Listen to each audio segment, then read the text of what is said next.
For those who don't know, even though we have the Youth All-American Bowls this year and the High School Combine, we're also going to open up next year to the High School All-American Bowl, just so you know that. So we'll be looking at guys that are currently juniors and will be future seniors for next year, starting with the Combine tomorrow. So that means that guys that are out there that we feel like this kid may be good enough or whatever, need to make it to the Combine. I did make a mistake on that, not tomorrow. Starting on Tuesday. Right there. Okay?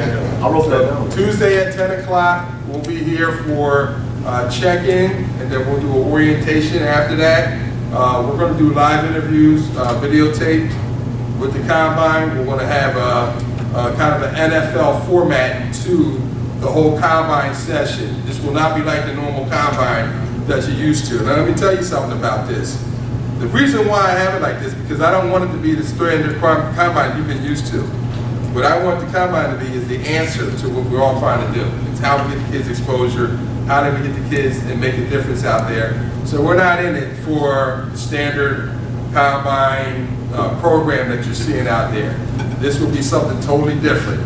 And the drills will be in an NFL format to test true skill level, to be able to let the coaches know this is what this kid can do, this is his agility, this is his athleticism, this is his ability to make plays. This is what's going to come out of the drill sets that we're going to have that they do in the NFL Combine, and what the general managers in the NFL review video on and players' abilities on. So we're going to kind of mirror that setup, and we're going to make a little difference in what the setup is these days out there. Okay?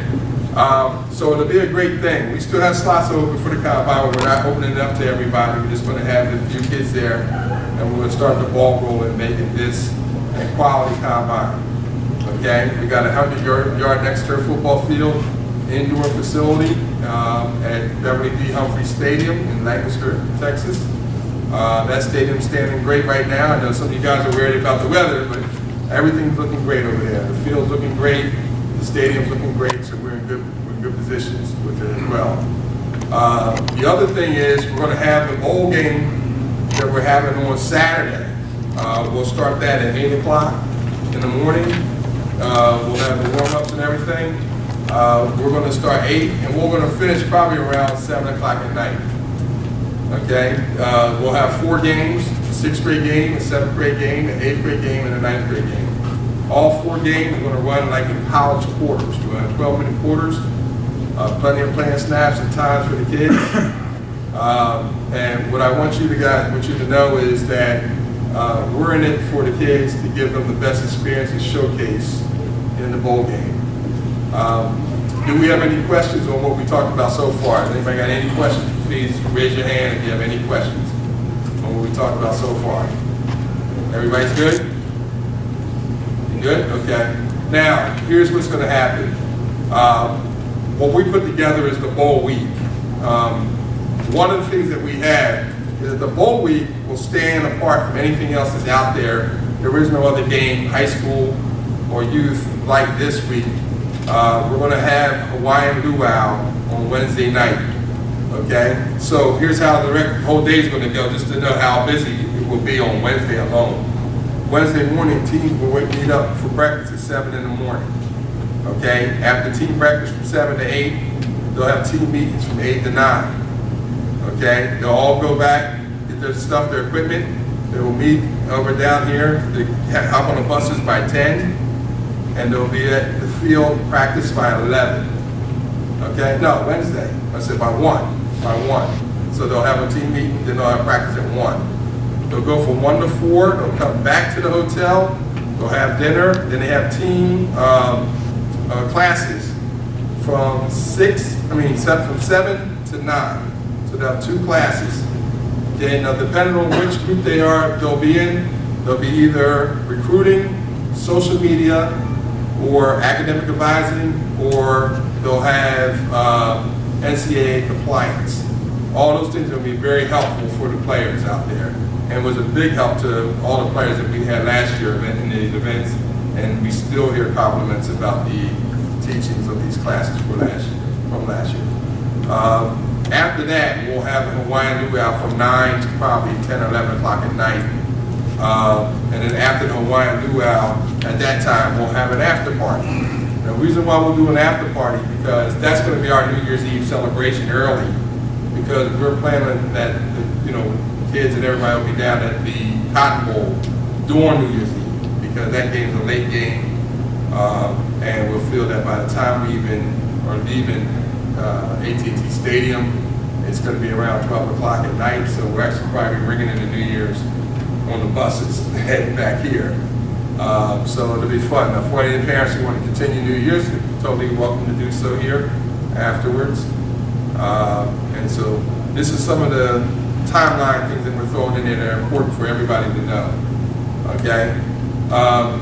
Now, is everybody who's here part of this bowl week, or is there anybody here from the Dallas area that's down here just visiting? We're coming here to the meeting here with the coaches clinic. Everybody here is part of the bowl week? Okay, good. So here's what's happening. So of course that means I changed all my things with, you know, I'm not talking to somebody who's just visiting. So one of the things that we're going to do is bring out, you know, some of the special speakers that we have. First of all, we have two speakers that stand up, right? They're going to speak. You guys have spoken already? No, I just... Nobody spoke yet? Okay. So I'll bring up Coach Dave Riley right now. And Coach Dave Riley will open up the coaches clinic and let's go through the X's and O's and things that we need to learn for, you know, bettering our opportunity with the football players. Okay? So thank you, fellas. Okay, I'll be quick. I always like to do the icebreaker. You want to start right here with Jackie. Stand up, introduce yourself, give us a little brief synopsis of yourself, and we'll just keep moving around the room. Hey, my name is Jackie Mitchell. As of right now, I'm Executive Director of Texas Prep Post-Grad Academy, located in Texas new program coming here. Coach, played on professional level, played on collegiate level, coach at high school level, coach at collegiate level. Grateful for being here, Bret. I came in like not too long ago, but just being able to fellowship with other coaches, learn, speak football, change lives. That's why I'm here. My name is Jeremy Walker from Houston, Texas. Been coaching youth football for about 10 years. Just here to learn as much as I can. I'm not going to skip you out. Alan Cooper. Alan Cooper, linebacker, Philadelphia, Pennsylvania. Came here to showcase his talent. Brian Wallace, originally from Dublin, Georgia. Relocated to Gastonia, North Carolina. Look forward to the opportunity of meeting, learning new things with you guys, teaching the young guys some things, and I'll give them some information and some knowledge that'll go along with them for a long time. Roy Allen from San Antonio. I coach youth football down there probably like maybe the last 10 years. I did have my own organization down there, ran it for 3 years, and I just turned it over this past year. So I'm here for some good knowledge myself. I play quarterback for the San Antonio. What grade? Eighth grade. My name is Tony Waters. I've been coaching youth football for about 10 years, and I'm also the offensive coordinator for Arena Pro football team here out of Dallas, Texas, called the Texas Stealth. We are in the AIF League. Jeff Tristan, I'm from San Antonio. Been coaching 20 years. I hate to say how old I am now. Youth football. Blessed to win state in Taifa, Pop Warner. Did 3 years of FBU, won state there too. I have my own football organization. We do international select tournaments, Canada, Mexico. Just blessed to be here and keep it going. My name is Anders Johansson, coming up from Sweden, Europe. We have some players here as well. I've been coaching myself for the last 3 years. I'm still playing in Sweden at the club level. I've been playing for 10 years, all different positions. Tight have no idea. That's hard to follow, sweet. Frank Lamont, I'm from San Antonio, Texas. Been coaching with Coach Jeff since 2009 with the Alamo City Red Raiders down there. We're probably one of the top 2 or 3 teams in the state of Texas. We're not only known here in Texas, we're known in Mexico, we're known in Canada. We do a lot of traveling, what we do, and I'm glad to be part of Bret Cooper football and see what he has to offer and help him grow this thing to be something big. So, thank you. Steve Ortiz, Goodyear, Arizona. Been coaching about 5 years youth. Have 2 of my boys that are going to participate in the game, so we're just excited and see how we match up with everybody else. You pass the ball. I'm Paul Terrell from Big Gastonia.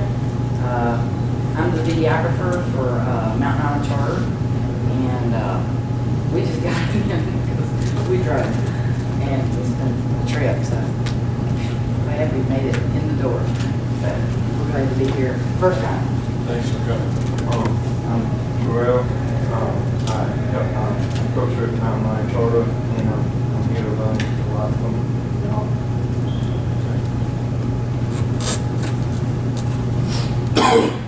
Marissa Norman from Albuquerque, New Mexico. Been coaching 16 years college football.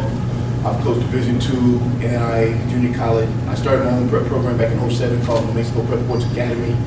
I had a program in El Paso called El Paso Prep Football Academy. I've coached every position on the field, and I was invited to coach in this game. I'm honored a couple months back. Talked to Mr. Riley, Mr. Cooper on the phone 100 times. So I'm just here to continue coaching and see what's next for me in my career. Coach Derek, I coach select teams, all American teams, and everybody. I coach. I stay here in Dallas and all that. What I do, I'm a motivator. I get the kids motivated, get them up and going, and get their active and stuff. If they mess up, I always get on them and tell them, hey, do right, don't do wrong. Let's go with it.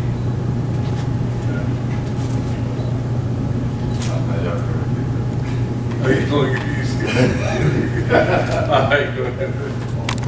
I'm Timothy Johnson. I'm from Rochester, New York. I've been coaching for about 20 years, and I have a son that's going to be playing in the game at the 5th and 6th grade level.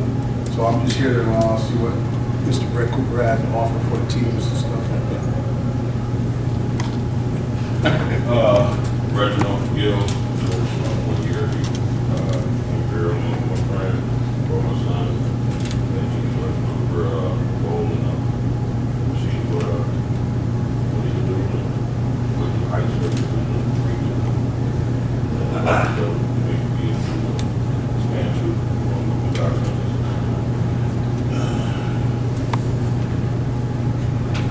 I'm Lester Johnson.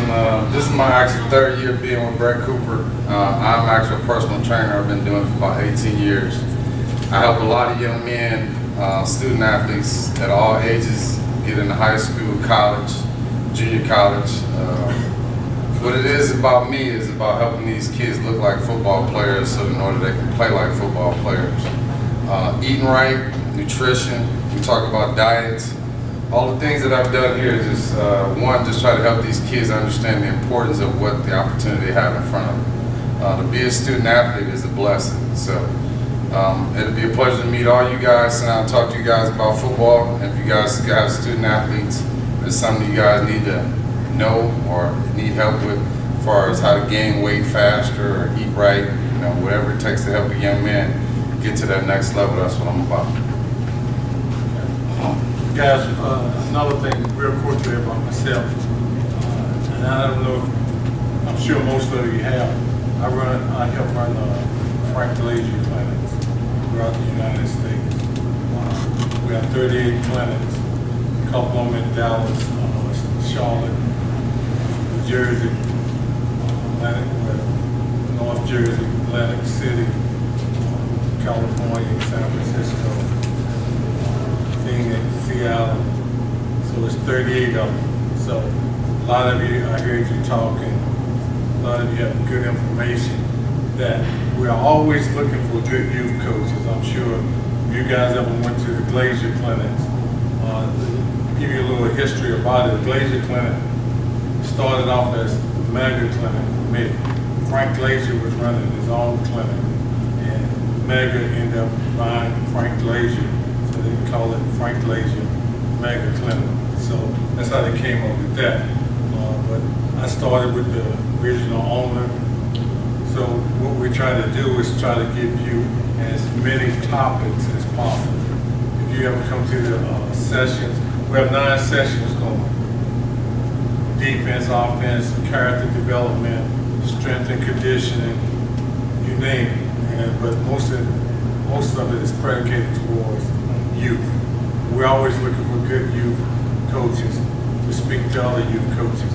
A lot of times we have to get a lot of high school coaches to speak to the youth coaches, and which they don't mind because a lot of times it helps them develop that program, especially if some of their youth coaches are there. So if you do a favor for me tonight, if you're interested in speaking at the Glazier Clinic, just write your name down, all your pertinent information, email address, cell number, where you're coaching at, and that you're interested in coaching. Let's see if we can make something happen. Okay? All right. He's talking about a lot of X and O's and stuff. That's something that we can do after these great speakers speak. If you need to see myself, or you need to see Coach Norman, Coach Mitchell, Coach Johnson, if you want to, we can split up and talk X and O's and stuff. I know everything about football. That's why I'm on the pool. So anyway, without further ado, I'd like to bring up Coach Norman.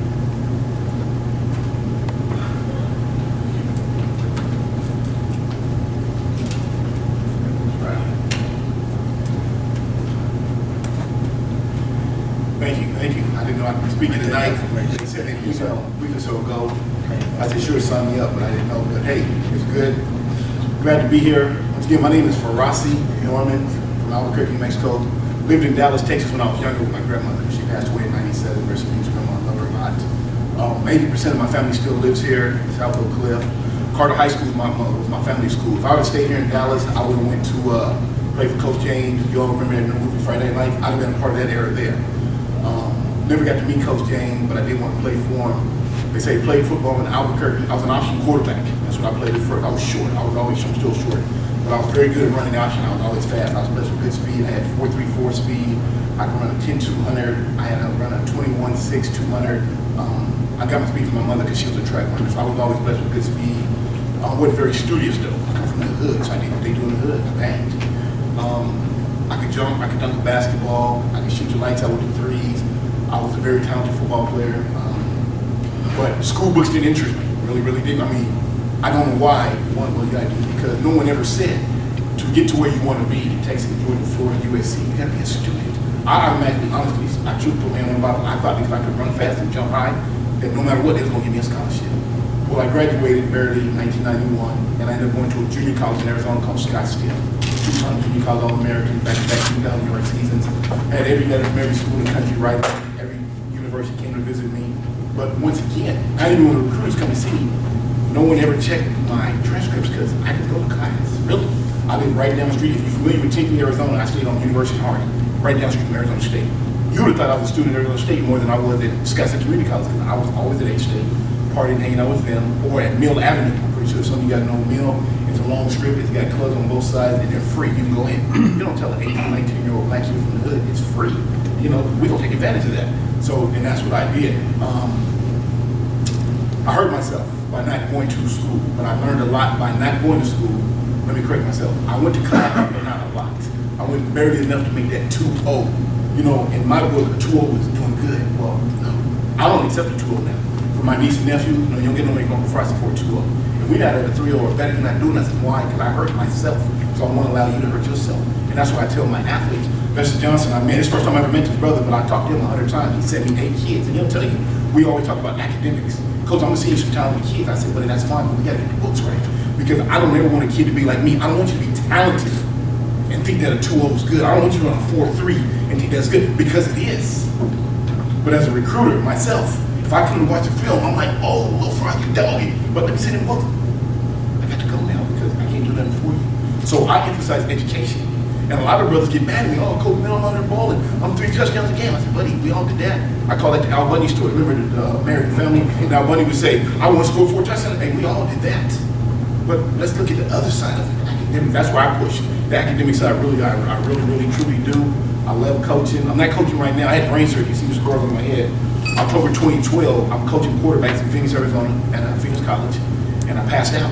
And when I wake up, I got 6 coaches around me. So the first thing I say is, which one of you MS hit me? And they start laughing and say, Coach, nobody hit you, you failed.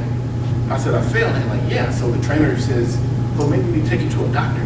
So I went to a doctor, they x-rayed me. I had a cyst on the back, on 2 sides of my brain that was growing almost into a tumor. So I was in the hospital 17 days, had 4 surgeries. Thought I was ready to get back out there. That's when I created a program called El Paso Prep in El Paso, Texas, but I was not. Fell down again, and I couldn't believe it this time. So I ended up going back home. I'm fine now. I've had to get back in shape. I've had to do things right.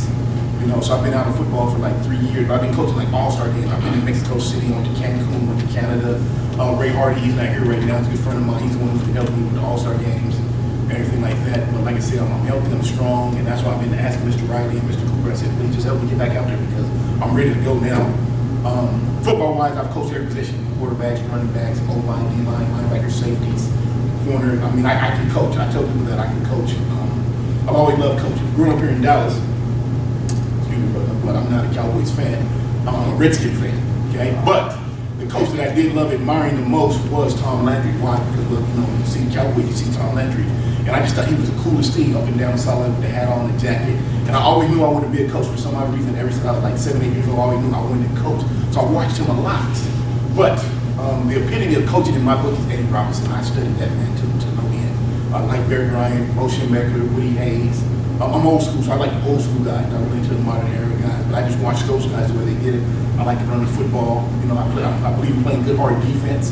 I think the modern athlete is weak, and what I mean by that, I'm pretty sure you guys understand what I'm saying is, I'm 43, I don't know how you guys are, but I'm 43. Back in my era, if it wasn't broken, you had to play, you had to go to practice. Well, you know what I'm saying, these days the kid can hurt his toe, oh, I'm hurt, and so he wants to sit out till game day, oh, well 2 days ago you want to practice. No, with me, if you don't practice, you don't play. I don't care how talented you are. You can ask him once again, because I had a problem with one of his most talented kids, who was talented, but thought he could miss practice, and then show up on game day because his mom came to town, I set him down. And I told him, man, I hate to do this to you. I hate that you came all the way from Detroit to Albuquerque to see him, but he missed. So he ain't playing today. I'm not gonna buzz my rules. I don't do that. A lot of coaches may because everybody likes to win. I love winning, but still, it's principles of what you're trying to teach people here. You know, I got a thing called Bandit Time. My program is called the Mexico Prep Bandits, 15 minutes early. I do that because I tell my guys, fellas, we don't all go to the league, but I'm trying to get you ready for life. For example, you get a job at the window or at Walmart or Kmart. You can't just show up at 7, you're late. You ain't fired. And if you got a girlfriend, which most of us do, hopefully we do, and you got a son or a daughter at home, now you got to go home and tell your wife and your kids, well, I can't pay rent this week and buy Cocoa Puffs because, you know, I showed up at 7:15, I was cool. No, but I can butt there at 6:45. If you're early, you ain't never late. So those are the kind of things I'm preaching to my boys at all times. I don't put my hands on kids. I don't grab them by the face and ass, shoulder pads. I don't demoralize. I motivate and encourage at all times. But I tell them the truth. I come from the hip. I don't sugarcoat nothing. I don't see the reason to, because my goal is to help you get better. How can I help you if I'm sugarcoating? How can I help you because you just ran a 4.3, but you ain't going to class, but I'll let you play on Saturday? I didn't help you. I helped myself because I won. So I'm smiling. I'm in front of the cameras, but I hurt this young man that I'm supposed to be helping. We as coaches, we got so much to do with a young man's life. It's a shame. I mean, we have so much to do. 20 years from now, that kid can think, God, coach either help me or hurt me. Now, all kids don't like coaches, and not all the kids that can't be like me, and I really don't care. But none of them can say I cheated them. None of them can say I demoralized him. What they can say is he motivated me, encouraged me, he gave me opportunity to get better. I did that. You know, I'm gonna always do that. Defensively, I'm a big 3-man front friend. I learned from Joe Lee Dunn, who I think has a great defensive mind. So I went down and I studied with him. Rocky Long, when he was at the University of Mexico, St. Louis. I studied the 3-man front from him, so I'm known for running the 3-3, 3-4, 3-5. I run it very well. That's what I like to do. Offensively, I run a spread option. Looks a lot like what they do at Baylor and Oregon. I run that inside, outside zone, speed option, left, right, toss sweeps, left, right. I do throw the ball. I don't throw it a lot. But I'm gonna throw it enough that if you're a D coordinator and you think, oh, I got Norman, I'm going for you because I may come out of 2-minute offense. But I'm gonna run that ball. I'm gonna run that ball down to the threats. I emphasize to my O-line that we can only be as good as you let us. I don't believe in, I'm a Redskin fan, and last night I saw about 25 missed blocks. I feel bad for Alpha. I was like, wow, really? You are 6'6", 320, and you missing blocks? No, No, I be going ballistic. I'm like, guys, hey, no, get your butt over here. What are you doing? You trying to get him hurt? He's special. You are special, but you're not helping the team by not missing blocks. And my quarterback is on his back. But coach, no, I don't want to hear, but coach, get it done. Or give me an opportunity to let somebody else in the game. I'm going to give you the chance to be the man, or be the man. But if you're going to miss blocks and get him hurt, then buddy, I got to replace you. That's how I coach. That's how I speak to my guys. I don't use a lot of curse words. I don't believe in, for what? That's demoralizing. As an ex-athlete, if you curse me, why do I want to play for you, coach? Now, you speak highly to me, for Rossi, what are you doing? Are you out there fumbling? For real? I got 3 other running backs. Go sit down. And I got to wake him up. Because everybody heard it. Everybody knows who Rossi is. He's supposed to be the best. He's 4'3". He can jump out the gym. You know, he got red shoes on, so everybody knows what he's representing. But the coach just got on his butt. And I can't even retaliate at coach because he did it right. Now, coach, first, what the, boo, boo, boo. I'm going to say, hold on a second. I know who you talking to. Now I got to look good in front of everybody. Oh, you see Frost jump back in coach? Well, you're not going to do that. I'm old school. My grandma taught me better than that. But you're not going to demoralize me. So I told myself, when you get in the coaching, don't do that. Don't do what they did to you. Don't grab him by the face mask. Don't push him. Don't try to embarrass him. Don't do any of that. Be better. And that's what I do for my players. I think I've done a pretty good job. I'm 28-7. When I had my college prep program, I helped over 300 kids move on to 4 universities. 25 of my guys went D1. 3 of my guys made it to the NFL. Got a kid named Kelvin Morgan. He's at New Mexico State. He's on the Bulletin Coffee Board. He's one of the best receivers in the country. Him and his mom and dad stay in touch with me at all times. Marissa out of Louisiana. He's with the Atlanta Falcons. He went to South Louisiana for my program. He stays in touch with me all the time. They don't all stay in touch, you know, but that's just part of life. You know, I don't stay in touch with all my coaches. All my coaches, I think I stay in touch with 2. You know, and I've had plenty. And it's not personal. It's just, you know, hey, this is the guy that I really, really liked. You know, and everything like that. And I tell my boys, I'm not here for you to like me. Really, I don't care. Like your assistant coaches, like the board members, like the strength coach. I don't care if you like me, but you're going to pay attention. Otherwise, you're not going to be here. It's just that simple, easy. I don't hang out with them. I don't go to the clubs. I'm not at the apartments with them. You know, I mean, we have a business relationship. That's how I look at it. When I show up to the field, oh, that's Coach Norman, so we have to do what he says. You know, now I don't know what the position coach is. We hang out, oh, that's my guy right here. That's my, you know, everybody like the N word. That's my N right there. That's Coach Norman. His name starts with the N, but that's Coach Norman. So there's a certain way that he's to be treated. I'm gonna treat you with the utmost respect too. But if you're playing well, I'm gonna let you know. If you're not playing well, I'm gonna let you know. That's once again, that's how I get down. Because I think that my style works. Once again, 28-7 speaks for me. Not only that, but you know, I mean, I've coached in 7 All-Star games. We can get 3 days put together. I've won them all. You know, I mean, we took a team. Me and Ray took 27 kids that came from Mexico, went down there and running people out of their own country. They were mad because I was scared to leave the statement. I come think, Ray, we gonna get jumped on. You know, we went down there in 3 days, put it together. You know, everything sort of like that. So, not everybody likes me because I'm arrogant. I toot my own horn, but I'm confident. You know, I learned, I studied a lot of Ali, and people didn't like Ali. But how you don't like him? And they call him the greatest of all time. Why? Because he can sit up there and tell you in the 5th, I'm finishing you. I'm finished, and he would finish you. And people, oh, he's this, but he's good at what he does. To this day, we had no one come close. And we had Iron Mike. You know, Iron Mike was not very educated, but he can blush up Jehovah. But he's not Ali. We had Ken Norton. We had the Klitschko's, but they're not Ali. Everybody, you see what I'm saying? I mean, he's head and shoulders above everybody else bar none. Now, am I in the coaching game? No. But know what Mr. Riley said a minute ago, I laughed at that. I'm not disrespecting him. So I went to a clinic years back in Joe Maternal, rest in peace, Joe, who's still living. And the first thing he said is, I've been coaching 50 years, and I still haven't mastered this game. And for those of you who think you do, please get out. And I think I was in my 3rd year coaching. I dropped my pen like, oh, that's Joe Maternal. He said, I don't know everything. I'm still learning. And I mean, I'm literally, I'm like, whoa. I came in here and I picked up my pen and paper because one day I'm at a clinic, rest in peace, Eddie Robinson, greatest coach of all time. I look over and I said, Robinson, I'm like,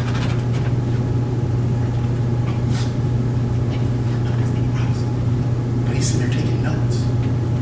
410 wins, he's taking notes. If he can take notes, before I say Norman can take notes. So every time I go somewhere, I bring out a pencil and paper because I'm trying to learn. Because if those 2 said, I'm still learning, God dang it, I can still learn.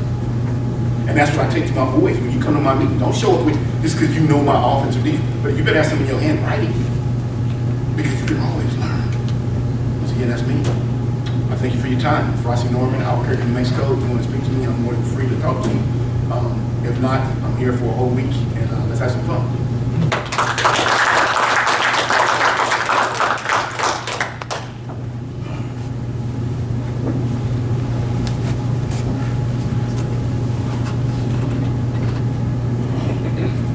I'm bringing him up specifically with football. Well, if his name's Durham Avant, he's got football.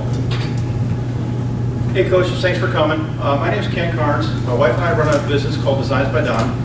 And about 14 months ago, we started doing embroidered footballs. Tear them apart, we embroider them, we make these custom trophies for the kids, for coaches, what have you. And Bret Cooper got a hold of me and asked me to come out here and asked me to make balls for him. So I made the MVP ball trophies for the tournament here and for the combine. And I'm out here selling them, also other merchandise as well. Now, it's a 2-panel ball, runs about $90 for that ball. What we do is, if you guys are all going back home to your own teams, we make these for anybody in the country with your team logo on it, what have you. This is a 2-panel ball, that's why a little bit more expensive, but for a 1-panel ball, they run $70, $75, depending on how much work it is. But we give a portion of that to your organization. So stop on by, visit my booth. I'll be around here all week. My wife will be here as well in a couple of days. And take a look at our work. We've got a lot of work to show. It's beautiful work. We're very proud of it. And come on by, and if you want to order one, if you have any have boys in the program here, order one from them, or you can order one from yourself. But also take my card, and you go back to your organization and show them off, and we can do them for your program and give you guys a little bit of money for helping us out. Thanks, coaches. See you. Yeah, my cards are out there, and I'll be out here a little bit tonight, and I'll be out here all day tomorrow, Tuesday morning, and then Wednesday night, Thursday, during the day, and then I'm going with a football game, Friday, Saturday, and Sunday. So, see you guys around. No, this is for big country. You ordered one. Okay, next I'd like to bring up Coach Jackie Mitchell. Come on up, Coach.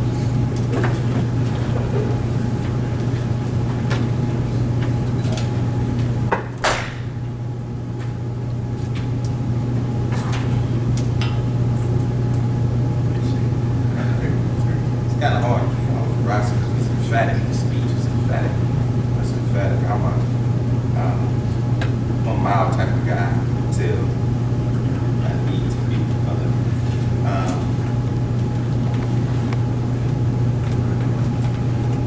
I had something that I wanted to say, but I'm changing it. I'm just going to be honest. Mr. Riley, and thank you guys for having me. I came on this particular issue 5 days ago.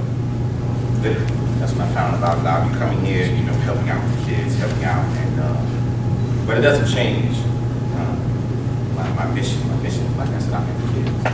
That's why I'm here. I don't sugarcoat that.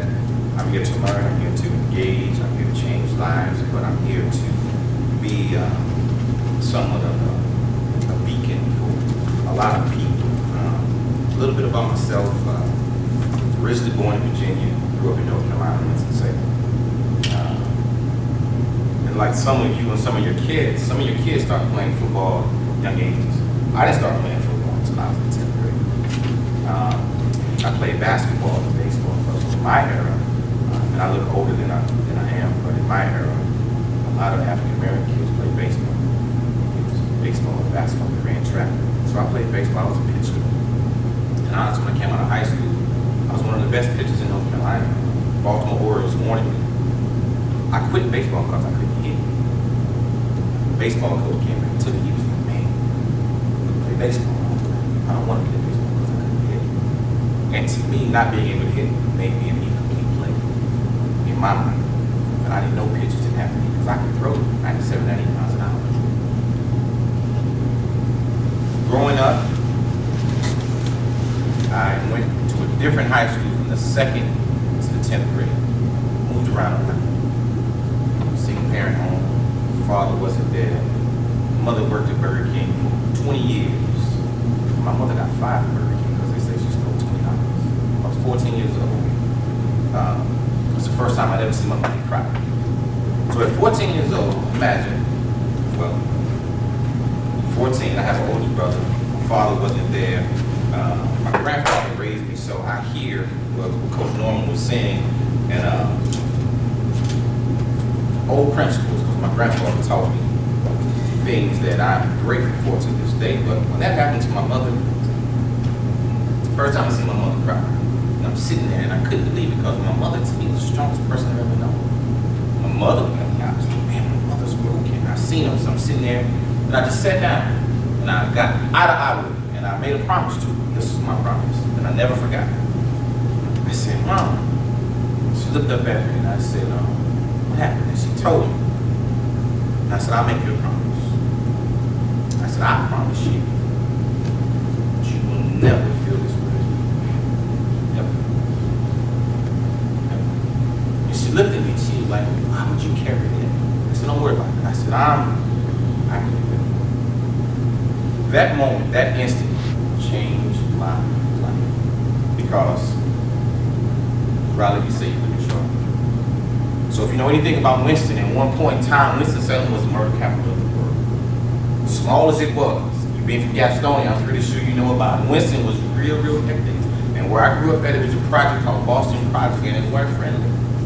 It wasn't a friendly place. So at that point in time, imagine at 14 when I gotta figure things out, I gotta do certain things, and I wasn't always the best kid. I'm just gonna sit here and lie to you and say, oh, I did this, I did this. I did try to, at one point, I thought I wanted to be a drug dealer. It wasn't my type of hype because I like sleep. So for anybody who's trying to run the street, you can't sell dope. Because all your sales at night. I gotta go to bed. So I'm just like, wow. So then I got a newspaper route. Almost died out there Sunday. I'm sitting on the curb from 7 o'clock in the morning to 6 o'clock in the evening, the sun baking. I got 3 shades darker and I make $7. I said, but I can't sell no papers. I got a job working at Mayberry Ice Cream. For those who know what Mayberry Ice Cream is, as a waiter, you make $2.13. Jesus Christ. I said, I'm gonna have to break my promise to my mother because this ain't working out. My 9th grade year, I go to this particular school called West Forsyth High School.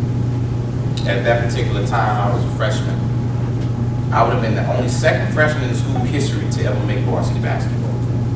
And for anybody who follows sports, Chris Paul attended West Forsyth High School. I would have made varsity as a basketball, player. So I had this particular coach. His name was Dennis Key. Dennis Reen and Coach Key. Those are my 2 coaches. I'll never forget this. So as a freshman, imagine 2 weeks before the season, back in the day, you should give you uniforms, have the uniform hanging on the wall. And I come to practice one day and the coach tell me, you're not playing your full potential, like I cut you.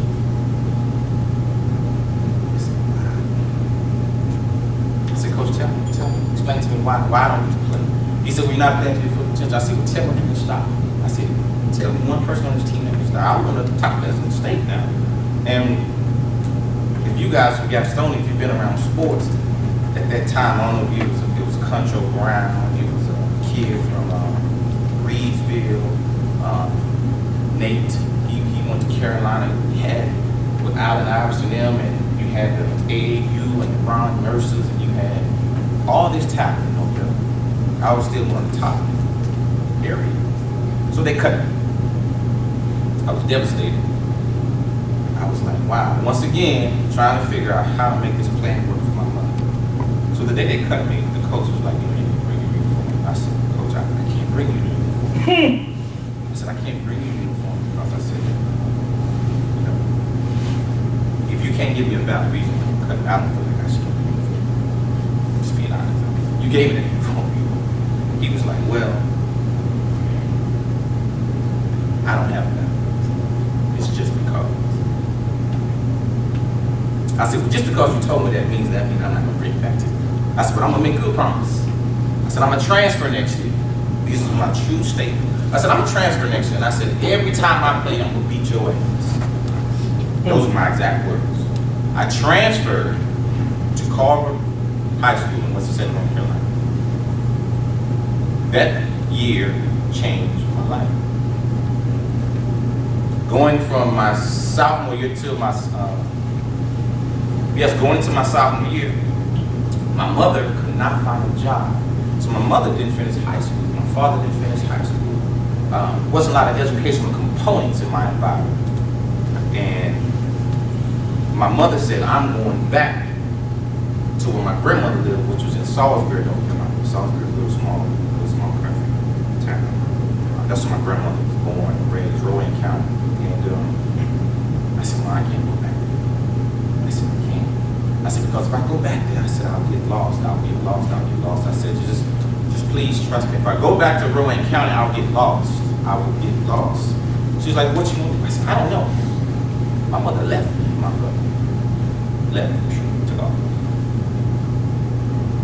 You got an 18-year-old, you got a 14-year-old. We living in an apartment by ourselves. Don't know how we're gonna pay the bill. Don't know where you're gonna get food from. You don't know how the lights gonna stay on. Nothing. I go to Sunday school one day. This kid went to school with me. His mother saw me. She said I can stay with him. So going to my 10th grade, I moved with him with a family. I didn't even know. My sophomore year, my junior year, my life changed. I was outside throwing the football. Like I said, I didn't play football. I was just throwing football. Coach at that time, he's one of the winningest coaches in North Carolina. His name is Keith Willis. He saw me throwing the football. He said, "Hey son, come here." And he was like, "We play it." I said, I don't play with you." He's like, "Where do you go to school at?" I said, "If you don't mind me asking, why are you asking me this question?" He's like, "Well, I'm a football coach." I said, "I don't play football." I said, "Football is stupid." He said, "I'll make you the quarterback." I said, "I'll be there." True story. I said, "I'll be there." I said, "You make me the quarterback?" I mean, I can be the quickest cat on the team. I'll be there. I'll be there. I go to Carver. This is true, I promise you, I won't lie to you. First game, of course, I'm playing JV. And we had a kid who was in front of us, or in front of me. He was decent, but I knew overall I was a better athlete. I'm sitting on the bench with no film inside. Talking. He gets hurt. Second string quarterback goes in, he gets hurt. They call me. I can't find my head. Can't find it. I'm like, oh. I said, man, let me grab you. Now, piece of knowledge, put it in. Boom, put it on. I ended up playing that particular game, and we were playing against R.J. Reynolds. R.J. Reynolds was pretty good. But that game catapulted me to something that I didn't realize what was happening. I ended up throwing that game. I threw for 26 or 28 for 340 yards and 4 touchdowns. Effortless, because it didn't mean anything to me. I was out there. I can juke you out. I can outrun you. The game was slow to me. I don't know why. It was just slow to me. Ended up, I got moved to varsity. Boom, I catapulted. So I started playing. I got really, really good at it. But my junior year, I was selected to go play in a Junior Olympic All-Star basketball game in Paris. And as a child, coming from where I come from, I mean, kids get to go to Paris and play basketball. I told my coach, I said, "Coach, I get a chance to go play on the Junior Olympic team." My coach told me, "Well, if you go over there, then you're not going to play football." I had a decision to make. That's cold-blooded, it sure is. But I went to Paris. I ain't mad at you. I had to go to Paris because coming from where I come from, we hadn't even left the neighborhood. So I go to Paris and we got to play against, I think his name is something else if I'm right. Czechoslovakia is no longer Czechoslovakia, Yugoslavia. So we got to play against Czechoslovakia, we got to play against, Paris, Germany. We ended up in 4th place, had a great tournament. I come back, I'm thinking I'm going back to the same ordeal. He takes the quarterback and gives it to somebody.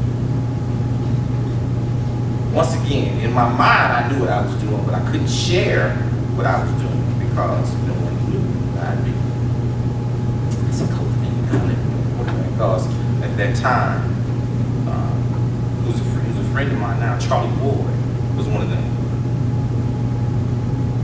few African American quarterbacks who were playing at that time. But some of you may not know, there was a quarterback in Tennessee before Peyton Manning. He got hurt. No, when T1. Before T1. Last name was Cole. Tore his knee. I was at the game. They played against Florida. This is a true story. started. Florida, all these schools started recruiting. So I'm at the game. We sitting right at the top. We sitting up at the top. Cole Quick gets hurt. Peyton Manning comes in. True story. I saw Peyton Manning throw the ball. I said, this kid's gonna be amazing. 17 years later, 18 years later. Where's he at now?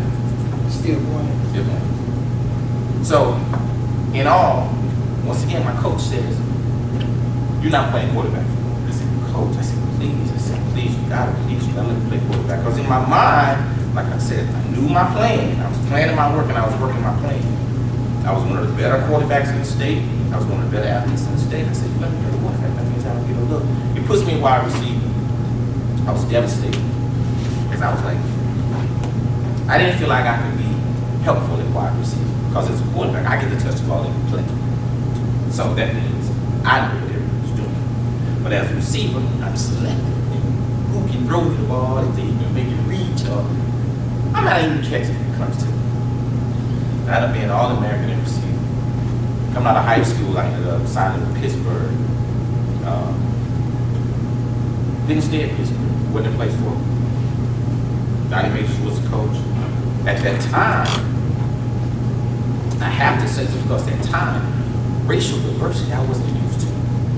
I never dealt with other races. I only dealt with African Americans. So when I go to Pittsburgh, if anyone's been in Pittsburgh, this is probably had this conversation. Pittsburgh is built within the city. Here's the library by the Pizza Parlor. The science building is around the block. The gym is somewhere over here. There's not no campus. You're in the city. This is a concrete jungle. This ain't no campus. I didn't feel. I go into a classroom. You used to go into an auditorium. Your name was on the wall. I'm number 314 in one auditorium. I'm number 281 in one. One professor walks in. He was like, yes. Meet with my TA. I'll see you guys in midterm. Walked out. Who in the hell supposed to learn something like that?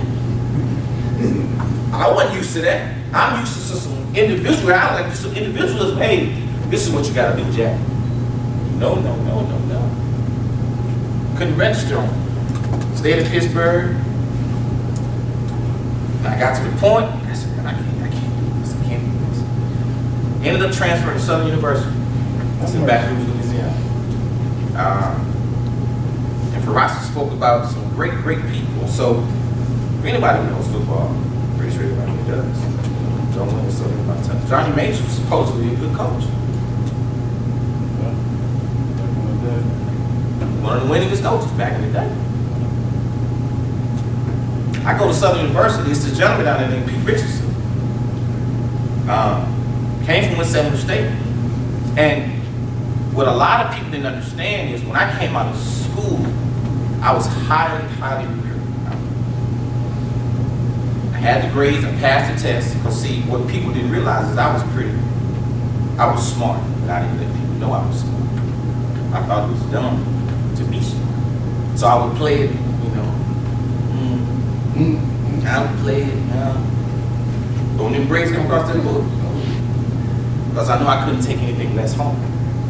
I couldn't. I didn't want to put that burden on my mother. So that's something else she had to worry about. So for me, I did enough work where people didn't know I was smart. I just did enough work where people wouldn't question me about what I was doing. I did enough work, and I passed that SAT with 1180. So they was like, you made what? I told people I made a lower score.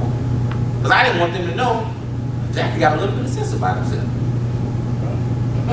I transferred to Southern University. I had to sit out. Johnny Majors called me every name under the sun. Every name under the sun. UMF, everything. I said, well, hey, coach, I appreciate that. On the phone. I called him on the phone, told him I'm not saying it was professional, but that's a true story. Coach, this is not a place for me. What do you mean? I'm leaving. Take this. I get to Southern, I sit out. Entering to that university propelled me to the person I am today, because if you have ever had the opportunity to attend, be a part of that's my guy, man. HBCU, was life-changing for some, and it was life-changing for me because to go to a university, and at that time, Southern University was the largest historically black college because they had open enrollment. So we had enrollment between the two campuses. Well, that one campus that was in Baton Rouge, we had over 10,000, almost 12,000 students on campus. Now, for me, that was the most excitement I'd ever seen in my life. I ride over, they got this thing called the hump. This big old pass, I come over the hump and I see this campus. And I'm looking, and then I hear this banging. Then I see these dancing dogs. Have mercy. I said, oh my God. This is a true story. I called my mother. I said, Mom. She said, what? I said, I'm home. Now, mind you, in college, you know, I didn't get a scholarship the first year because by Pittsburgh now released me, I had to pay for something. Now, one day that I called my mother and asked my mother for $1. I used my intelligence, my mouthpiece, and my street wit to get through college until they could pay my scholarship. All the money my mother sent me the whole time I was in college, you're not gonna believe this. All the money she ever sent me the whole time I was in college was $20. That's all she would send me. You know, we would get financial aid. I would send my mother half of my financial aid just to help and assist. Played at Southern. Got to meet Eddie Robb. I got to meet Doug Williams. I got to meet, you know, play for Coach Richardson. I got to meet, you know, Ananias Williams. I got to meet Bill Blunt. I got to meet all of the Southern greats. All because of the uniform that I was able to wear. Coming out of Southern, I thought I was going to get drafted. I thought I was, so I should have been drafted, but I didn't. I think I was number 9 in the country at safety, coming out of Southern University. Out in the black college country, I'm number 9 in the country. I don't get drafted. I get free agency. I go to Miami Dolphins. This one I learned business. When I go to Miami Dolphins, I hire an agent. I didn't need an agent. I was a free agent. But I ain't doing better. You know, he got things that I didn't need. I didn't take any money from him. He put me in the book. He wrote his name. You know what I mean? Draft day, me and my best friend, my roommate. The true story is, I was so highly recruited when I came out of Southern. Agents were flying me all over the country. And this is what my story was. Well, if you bring me, you got to bring my roommate. You know, bring my roommate with you. We went to 9 different places. He ended up getting there. What's your roommate name? Chris White. Got drafted to Jacksonville Jaguars. Came out of Auburn, transferred into UNLV. I said, damn, Chris. I'm proud. I go to Miami. Truth, I mean, rookie. Now, for anybody who understood Miami football, tell me why I'm going to play. You got Terrell Buckley. You got Sam Madison. You got Pat Surtain. You got Brock Mary. You got Sean Wood, and you got Brian Reed. Where I'm playing? No. I'm coming to practice. Now, I'm not going to lie to you now. I made some great strides. I went from no team to second team. I'm repping with the twos. I'm in the nickel package. You know, I'm out there, you know, sibling. Man, I was big. I was a safety in the corner, so I was a big safety, you know, back in the day.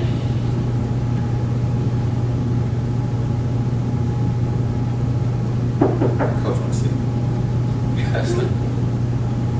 I'm, you know, rookie. Once again, don't forget what I said earlier. Working my plan and planning my work. Bob Ackles was the GM at the time. Bob Ackles called me in the office. He was like, man, I'm trying to keep you.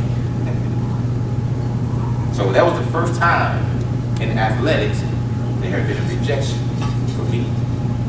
He said, we're going to try to keep you. What you mean? He said, we're going to try to keep you. Just keep doing what you do. I said, shit, okay. I go go back home, I almost bust my head thinking, what could I do better? What could I do different? How could I present this? How could I present this? So we're in a meeting, somewhat like this. We're in the players meeting, and Jimmy Johnson, I'm gonna talk with Jimmy Johnson last year. Dan Marino, he's a quarterback. He got his mega boot on, he breaks, he can't really move, but still one of the quickest releases I've ever seen. So we're in a meeting.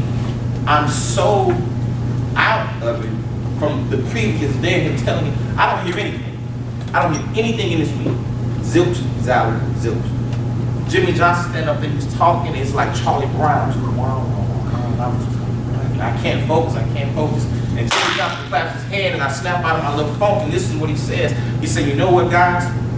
He said, everybody in this room is grown. He said, I can't tell you what to do. You're gonna do what you want to do. He said, but when you walk through that door, there's certain things I need from you. And I'm sharing this with you because as a coach, hold on to these, however you need to. He said, outside of this door, you've grown. I can't tell you. He said, when you walk through that door, he said, I need everything you got. He said, I need everything you got. He said, because you give me everything you got. He said, if you look to your left and right, in front of you and behind you, it's hard to beat us. He said, it's hard to beat us. And he said, when it's hard to beat you, he said, you conquer it. That's the only thing I heard. But in that instant, it changed my whole perspective of how the NFL was a business. It was a business. Right then I understood, this is business. That's what he's talking about. This ain't talking about nothing else because this is business. I said, okay. Now I understood what Bob just told me.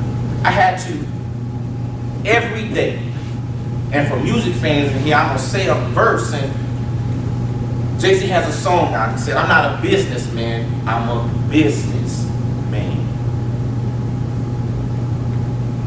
Bam, I got it. How do you conduct your business? How do you promote your business? How do you want your business to be perceived? And your business is you. We're walking entities.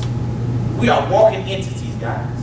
As coaches, as mentors, as fathers, as brothers, as whatever you are to this kid who's walking through that door today, tomorrow, for the rest of this week, we are walking entities of information promoting what business, whether it be good or bad. Who wants to do business with you? Of how you're promoting yourself? Who wants to be in front of you? Who wants to walk beside you? Who wants to be associated with your business? Please allow me to know that. And when you get the answer to that, your business takes off. Because I got the answer to that in that meeting, and it changed my whole perspective. I knew then I couldn't walk a certain way. I couldn't wear my hair a certain way. I couldn't dress a certain way because I never knew who wanted my business. I never knew. And you never know who's watching. These young minds that we're helping create and we're helping craft, you never know what we mean to them. That word, that look, that not word, that hug, that push, whatever it could be. You never know if that takes a child here or takes a child there. All we're doing is just adding. Now how you add is up to us. It's up to us of how we add the value or devalue to these young minds that we help create this game. Like I said, I didn't start playing football until late. So y'all have to jump on me. 10th grade. So forth. I don't even know, honestly, how I would have been able to play Pop Warner football. Because it didn't make sense to me. But for those who understand it, for those who are coaching it, for those who are mentoring, for those who are part of it, whether you're a parent or a coach or whatever, understand the why. What makes you get up every morning? Or go out there every day and showcase what you showcase? What makes you allow to tell a kid whether it's right or wrong? What is your why? What is your why? And whatever your why, I'm not asking you to share everything. Hold into that why. Because that why allows you as a mentor, as a father, as a coach, to propel that child somewhere that's totally out of distraction, man. I never forgot my why. My mother was my why. When Miami released me, I went back to finish school. I had 6 hours ago. I finished my degree. I got to go play over in Canada in 2000. Played against, played Everton Eskimos. And the crazy part about it, I had a year of eligibility because I played football and basketball in college. had a year eligibility left. And it was a gentleman, he's still a scout now, his name is Paul Jones. Paul Jones came to me, he said, hey, now, I'm gonna ask you this question, I'm gonna pose this question to the room, and I just want you to think about this. I'm a senior, I got my basketball going on. Scouts. There's 28 scouts out there I'm about to work out for. As I'm walking out the tunnel, this guy grabs me, tugs me, he's like, hey Jackie, come here. It's Edmonton Eskimos. He said, I'll sign you right now. He said, you ain't gotta run, you ain't gotta catch no ball. He said, I'll sign you right now. Now, there's 28 teams out there waiting on me. What do you do? What do you do? I got 28 teams. If I walk through this door, there's 28 teams out here waiting on me. But I got this one man who see and who evidently knew something about me that he trusted enough to say, I'll sign you right now. Now, like I told you guys earlier, I was kind of intelligent, so this is what I said. Put that in there. Put that in there. I said, you put that in writing. Bring your 4 corners back to me. I said, I give you 10 minutes. Paul is not a small guy. Paul is about 6'5", about 380. Paul went running down the hall. Paul put that paper back to me, brought it in. He said, Jackie Mitchell, sign it for me. And I looked at Paul, and Paul pouring with sweat. I said, Paul, you almost died bringing this back to you. He said, don't you worry about that, you just sign that paper. Show me the money. So what do you do? Now I have somebody who had the utmost faith in me and my ability. That I had 28 opportunities possible that I could possibly look. I signed the contract. Remember when I shared with you earlier, I got something in mind, I'm working my plan, I'm planning my work. I look at it, money wasn't quite right. I said, well, you gotta do this for me. You gotta do this for me right here. That's true, rookies, you can't. I said, well, you can't do this, I can't do this, Paul. He said, okay, we'll give it to you. Sign. Working my plan, planning my work. I go to Edmonton and played pretty well. Ended up starting as a true rookie. I hurt my knee. 3rd game into the season. When I get healthy, they don't want to play me. I talked to one of my teammates. He knew another guy who was at another team. I said, man, when you hurt, they don't play you. It's just what it is. When you come back, it's either one or two things will happen. This is true. If they think you're healthy enough, they'll hold you. If they think you know, they'll cut you. Because the first day they put you back on that camera, you can show them that you can still move, you can still run. You may be a liability. And they'll shake you and tell you, have a great day. So before they got me, I got them. I called a team called Saskatchewan. And Saskatchewan at that time, they were scum of the league. They were horrible. But I called the GM and I said, my name is Jackie Mitchell, this, that, and the third. I didn't have an agent. From this point on, I was my own agent. And so I was like, I want to do this. He said, well, what number were you? I was like, I was number 10 when we played against you guys. He said, I'll call you back. Goes back and he watched the film. Calls me back, he said, I'll have you out of there in the morning. So I go back to the training facility, I get my stuff out the locker room real smooth, real quiet. Jack, where you going on, man? Tell nobody what I was doing.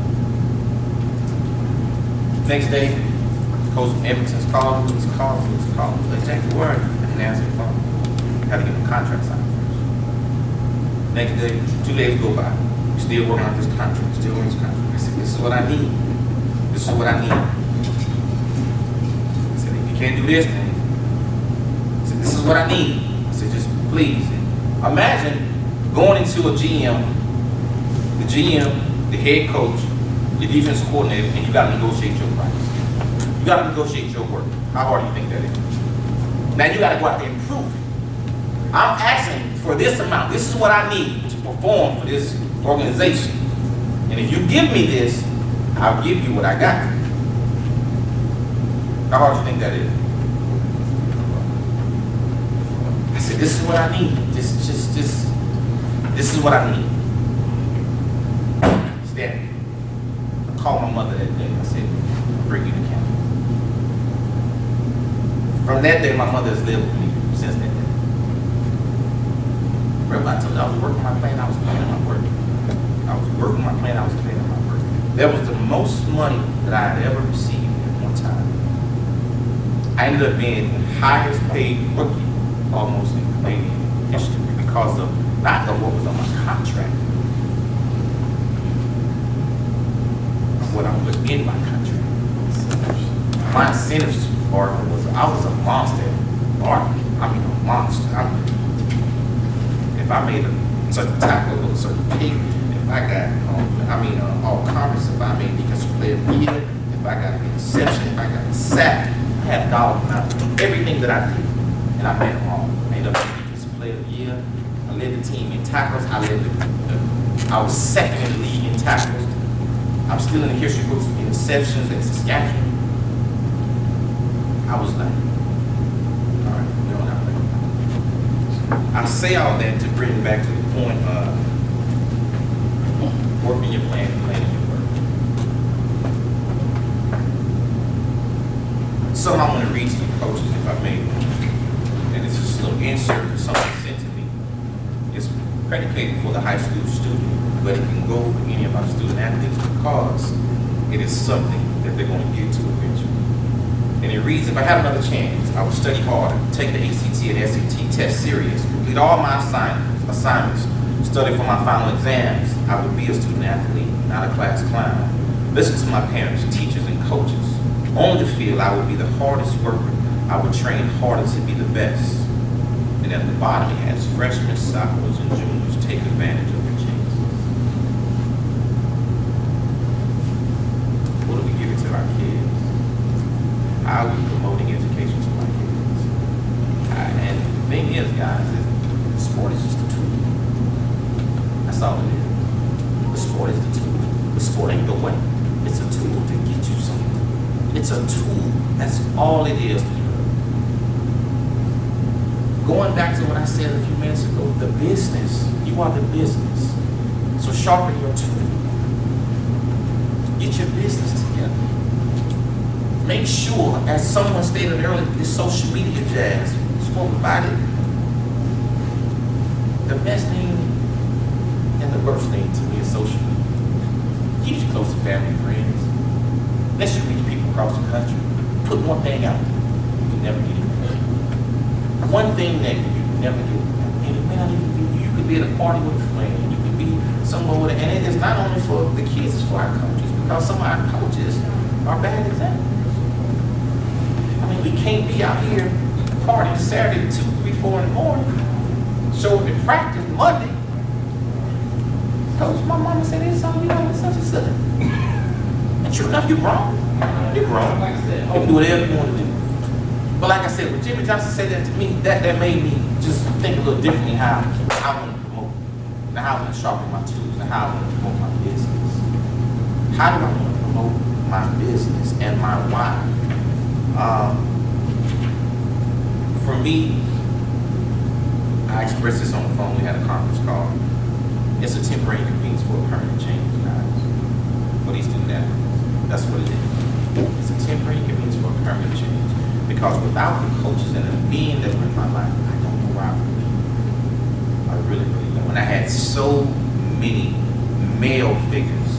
It was the grace of God that would, I'm thinking to go right, it pushed me back this way. I'm thinking to go left, and push me, but it kept me on this particular path. You know, and I told you earlier, I'm not a saint. Trust me, I'm not a saint. But what I can sit up here today in front of you and say that I've done it the right way. And that's what it boils down to. Are you doing it the right way? Are you implementing what you need to implement the right way? Are we conducting our talks the right way? Are we communicating the right way? Are we teaching the right way? Are we listening the right way? Because we don't know everything.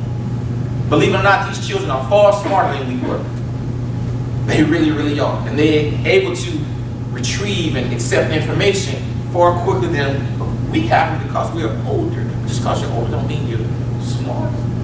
Doesn't mean that. I've seen a lot of old fools. I done seen a whole lot of old fools.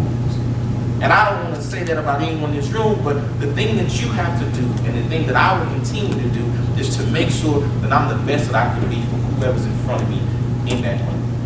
And that's all I try, because I can't be nothing else. Can't be nothing else. I don't want to be nothing else. I'm a die football coach. I told my wife. That's what I'm going to do. That's what I'm going to do. This is what I enjoy doing. I love it to the core because I know what it does for you. I know what it can do for you. I know what it's done for me and my family. But one thing that I'll say, and I don't want anyone to misconstrue what I'm saying, I didn't love it. I didn't love it. And I'm going to tell you why I didn't love it. Because to me, when you love something, it can always be taken from you. But if you enjoy it, you can always find joy. Always can find joy. No matter how old you can still get out there. You can throw the ball with your son or your grandkid, even with your daughter, whoever it may be. You can always find that joy in it. But the day you start loving is the day you forget why you got into it. Believe it or not, and I know it sounds crazy, but the day you start loving it, just think about something that you love wholeheartedly and let it take it from you. You're devastated. You are devastated. And you be like, I can't live without you. You can live without you. Because like I said, predicated on how you go into it, make sure that you get what you need from it. For the young student athletes, for these coaches, use it as a business as usual. I'm not telling you to be unfair and practice in your business, but understand opportunity, listen to opportunity, get your opportunity where you see fit. And all money's not good money.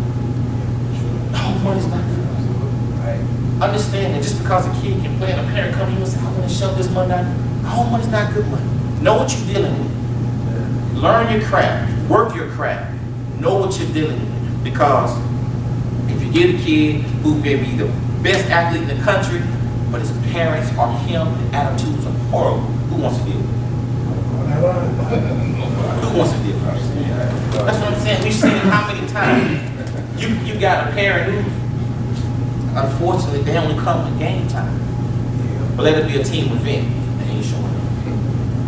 Let's have some volunteer work over here, they ain't showing up. Let's have a team dinner, they ain't showing up. Let's Saturday, Sunday show up. That's my boy. That's my boy. Yes, sir. And they expect you to create a miracle. And one thing's also, coaches, that, and I'll leave you with this. And this is a touchy situation, I understand that. Make sure you get your parents involved as best you can. Because in reality, it's not your job to get a child scholarship. It's really, really not.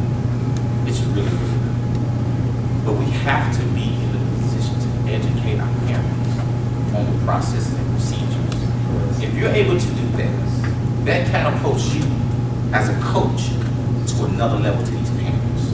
The parents don't know. Most of them working jobs.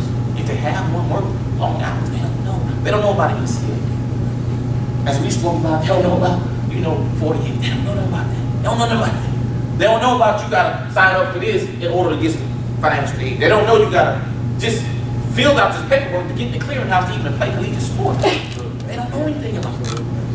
They don't know the process, guys. They don't know. So as a coach, all I ask is when you get back to your home, schools, coaching areas, if you get an opportunity, educate yourselves. Not saying nobody's not educated, but educate yourselves in a position where if a parent comes and you can share that knowledge and they're not lost. Because time is gonna keep coming. There's gonna be a whole lot of, as my coach would say, Jimmy's and Joe's coming through the door. It's gonna be a lot of Jimmy Joe's, but how do you help them get out that door? And once they walk out that door, what do they bring in? What do they take from your door? Understand, it's bigger than you think, and it's not what you expected when you got into it, because I'm the same way. It's bigger than you think, and it's not what you expected. Trust me, because we are far more important to some of these children's lives than you realize. And they look for us, and they look to us, and they expect us to lead them the right way. So as for me, I thank Bret for allowing me to be here. I thank you guys for your time. Like I said, man, I get tangled up in there, man. But My program, as I spoke about, Bret allowed me to say it, I'm in Texas Prep Sports Academy. It's a post-grad academy. I have some information, but really this is not about me. I'm not gonna say it made about me. It's not about me. It's really just. Sing it, man. Sing it. Tell them. Oh man. Tell them. Texas Prep Sports Academy. It's Texas Prep Sports Academy. It's a post-grad academy. Once again, education.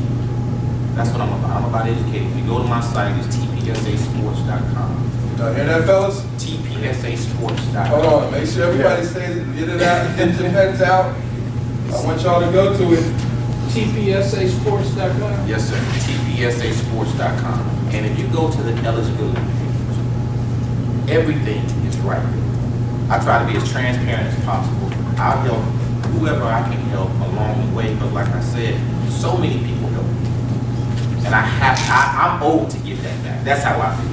I'm owed to give that back. And then on that page you'll see, and I hope for those on the high school level are going to aspire to be on the high school level, rules change in July. They change in July for our student athletes. GPA is going up, core components are going up. It's changing. And so be prepared. Educate your parents. Educate yourselves, because next year it's all going to be different for a lot of student athletes. For those who haven't gotten their core components by the time they're a junior, they won't be able to do it anymore after this year. If you get into your senior year without the core components, that's it. They're not allowing you to come back and take these courses like they used to. They're not doing it. They used to let you take 2 prior to graduation. They used to let you take 1 after graduation. All that's cut down. And the crazy part about it, the postgraduate academy allows you that 13 years to play, not affect your eligibility, give you collegiate exposure, get you ready for college. And one of the things that we created off this particular acronym, I have a foundation called DREAMS. It's called the DREAMS Foundation. The DREAMS for me stands for discipline, respect, education, accountability, maturation, and success. Repeat that. Dreams, discipline, respect, education, accountability, maturation, success. That's what it's about. So from me to you guys, I thank you for your time. I thank you for your ear. And like I said, if you want to talk X and O's, we can talk all night. But thank you for this.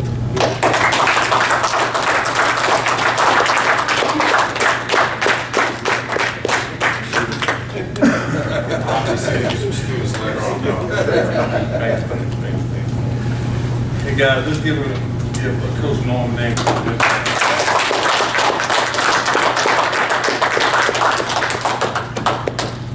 Ray, that's a hard act to follow.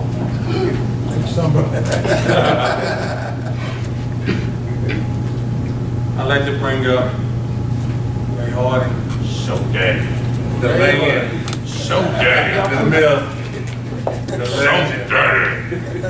Detroit. Man, y'all put me on the spot. See, I always tell my kids, you gotta be in season and out of season. You never know when they gonna call you back. Detroit's home. Like you say, somebody always watching. Detroit's home. When they call, just like you tell the students, hey, when they call, you might not be in here, but when they call your time, call your number, you gotta be ready to go. So sometimes you might only get that one shot. Right. They ain't tell me what to talk about, but I'm gonna give you some news you can use. You still got some Eminem, man. Huh? You still Eminem came up under me. Anyway, I'm gonna talk to you about recruiting, because that's an area that a lot of people need help in. A lot of people don't know enough about. A lot of people, could always use some extra assistance till they get to the place called there. And sometimes you get to the place called there, might not be all that you thought it was, or might be different, looking from outside looking in, kind of like he was explaining. And then sometimes you might get to the place called there, and things might switch up, unbeknownst to you, due to some things in your control. Coach might get another job at another school. New man might come in, hey, I don't use fullbacks and tight ends. I need your money for somebody else. You need to go do something else or find another place to go. So, I believe in recycling. I believe God has got a second chance. And sometimes, you know, you got flow and spirit, and you go where you celebrate it, not where you tolerate it. Now, I'm gonna talk to you a little bit, since I do a lot of recruiting and I do scouting, I do for Pee Wee the Pros. Okay, I'm, on our website, I also work with chosen1sports.com, CHOSEN, the number 1 in the middle, and sportswithanS.com. All right, and hear that? Chosen One Sports. If you want to, you pull it up on your phone, go to recruiting page, all right, on recruitment. I got a thing called recruiting lists that'll hurt you. Okay? I ain't bring my glasses, but hey, you gonna bear with it. First recruiting list that'll hurt you, and we tell these to the kids. A lot of them think if an athlete is good enough, the coaches will find them. You know, some of them tell them, hey, the film doesn't lie, if you're good, they'll find you. This is what I tell the kids. You can have the greatest film in the world, you can be the best can of soup on the shelf, but if don't nobody know that you exist, you will go undersold. Somebody has to tell them, hey, this guy is the world's greatest. I got this guy over here in backwoods Louisiana or southern Texas in the desert that can go get it. Yeah. They don't have no crystal ball on their desk. Hey, kid in waterproof Louisiana want to come to school here. He's about 6'5", run a 4.340, and can go get it like Jerry Rice. They don't know that. Like I tell people, we read coverages, we read books, but we don't read minds behind. Somebody got to know communication is the key. All right, next one. Number 2, only blue chip athletes receive scholarships. Not true. That is totally false. Like you say, as long as you give them the best that you can get somewhere. Nah, granted, everybody not going to no TV school. No. You know, everybody not going to Notre Dame. No.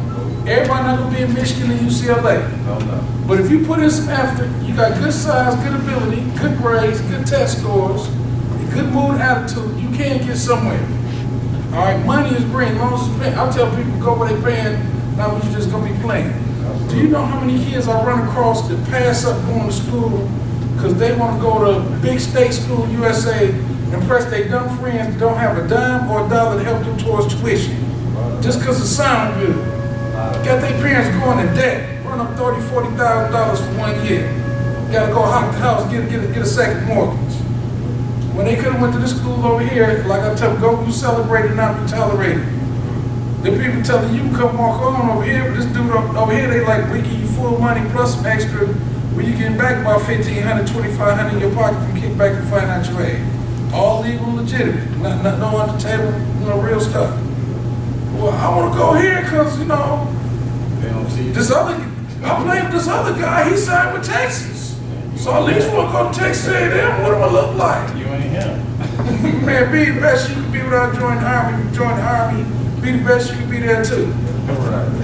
You know, I mean, it just falls. You don't have to be a blue chip athlete. I'll give you a prime example. I do a lot of work with linemen. We created something called linemanonly.com. That's our niche for the future. Remember you talking about working, planning work? But everybody need linemen for Pee Wee the Pros on all levels. And they come up short all the time.